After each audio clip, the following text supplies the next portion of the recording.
గోపురం అందులోనే ఉంది అని ఈ చిలుక. ఆ రాజు ఈ వల్లాల రాజు గారికి మల్లమాదేవి సల్లమాదేవి అని ఇద్దరు భార్యలు. వీళ్ళ పేర్లు మారే. కొన్ని కొన్ని పుస్తకాల్లో ఈవిడ పేరుని ఇంకొక పేర్లు కూడా వాడారు. కానీ పేరుతో నిమిత్తం ఏముంది? మనకి కావలసినది విషయము యథార్థమైనది కావాలి. ఎక్కడ చెప్పిన వృత్తాంతం మాత్రం ఇదే చెప్పారు. ఈయనకి బిడ్డలు లేరు. బిడ్డలు కావాలని పరితపిస్తున్నాడు. అరుణాచలేశ్వరుణ్ణి సేవిస్తున్నాడు. అరుణాచలాన్ని తిరువన్నామలైని రాజధానిగా చేసుకుని పరిపాలన చేస్తున్నాడు. అటువంటి సమయంలో ఒకరోజు కైలాసం నుంచి పరమశివుడు తన ప్రమదగణాలన్నింటితో కలిసి వచ్చాడు. అందరూ జంగమ వేషాలు వేసుకున్నారు. జంగమలందరూ తిరువన్నామలైలో ఉన్నటువంటి కళావంతుల ప్రతి స్త్రీ ఇంటికి వెళ్ళిపోయారు. పరమశివుడుగా ఉన్న జంగమ వెళ్ళడానికి ఒక్క కళావంతుల ఇల్లు, ఒక్క నృత్య కళాకారుని ఉన్న ఇల్లు లేకుండా చేశాడు. రాజు దగ్గరికి వస్తే రాజు జంగమదేవరిని చూసి సంతోషపడిపోయి కాళ్ళ మీద పడ్డాడు. మహానుభావా, నీకేం కావాలన్నాడు. నాకొక్క కళావంతుల స్త్రీ కావాలి, నృత్యం చెయ్యాలన్నాడు. రాజు వెళ్ళి వెతికి తెమ్మన్నాడు. ఎవ్వరూ లేరు. ప్రమథగణాలు ఆ జంగమదేవర్ల వేషంలో అప్పటికే ప్రతి ఇల్లు చేరిపోయారు. అయ్య బాబోయ్, వచ్చినవాడు జంగమదేవర శివస్వరూపుడు, నా మాట ఎలా నిలబడుతుందని బెంగెట్టుకున్నాడు. ఆయన రెండవ భార్య సల్లమాదేవి అంది, మీరు బెంగ పెట్టుకోకండి, మీ మాట నిజం చేస్తాను, నేనే వెళ్ళి ఆ జంగమ ముందు నాట్యం చేస్తానంది. రాజు వెళ్ళమన్నాడు. జంగమ నిద్రపోతున్నాడు. ఈవిడ వెళ్ళేటప్పటికి ఆవిడ, నేను నీ దగ్గర నాట్యం చెయ్యడానికి వచ్చాను అని తాకి లేపింది.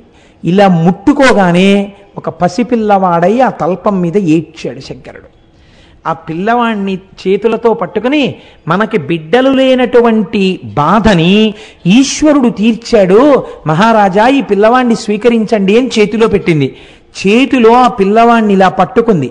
ఇలా పట్టుకునేటప్పటికి ఆ పిల్లవాడు అంతర్ధానం అయిపోయాడు.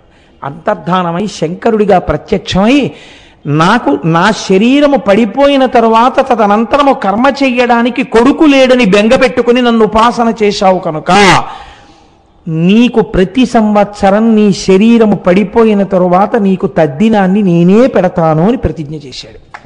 మీకు చిత్రం ఏమిటో తెలుసా అండి? మాఘమాసంలోనే ఆయన తిథి వస్తుంది, వల్లాల రాజు గారి తిథి. వచ్చిన రోజు తెల్లవారుజామునే గుడి తలుపులు తెరిచి అర్చకులు వెళ్ళి చెప్తారు, ఇవాళ మీ తండ్రి గారైనటువంటి వల్లాల రాజు గారు శరీరాన్ని విడిచిపెట్టినటువంటి తిథి. ఆయన కుమారుడైన అరుణాచలేశ్వర, నీవివాళ తద్దినం పెట్టాలి అని చెప్తారు. చెప్పి స్వామివారు అమ్మవారు పల్లకి ఎక్కి తద్దినం పెట్టడం కోసమని పల్లికొండ పట్టు అనబడేటటువంటి ఆయన శరీరం అంత్యేష్టి జరిగినటువంటి ప్రదేశానికి పల్లకి వెడుతుంది. వెళ్ళి పీటల మీద అరుణాచలేశ్వరుడు అపీత కుచాంబ కూర్చుని తద్దిన కార్యాన్నంతటినీ వీళ్లే పెడతారు. వీళ్లే పెట్టి స్నానం చేసి మళ్ళీ గుళ్ళోకి ప్రవేశించొచ్చి కూర్చుంటాడు. ఇప్పటికిట 600 సంవత్సరాలైందిట. 600 సంవత్సరాలుగా వల్లాల మహారాజు గారికి తద్దినం అరుణాచలేశ్వరుడే పెడుతున్నాడు. ఎంతటి కారుణ్యమూర్తో చూడండి. ఎక్కడైనా విన్నామా మనం ఇటువంటి సంఘటన? ఇది అరుణాచలం అంటే. అరుణాచలం వెళ్ళి అడగని వాడిది పాపం తప్ప, అరుణాచలం వెళ్ళినటువంటి వాడికి, అరుణాచలం వెళ్ళి ప్రార్థించిన వాడికి సాధారణంగా కోరిక తీరకపోవడం అన్నది ఉండదు.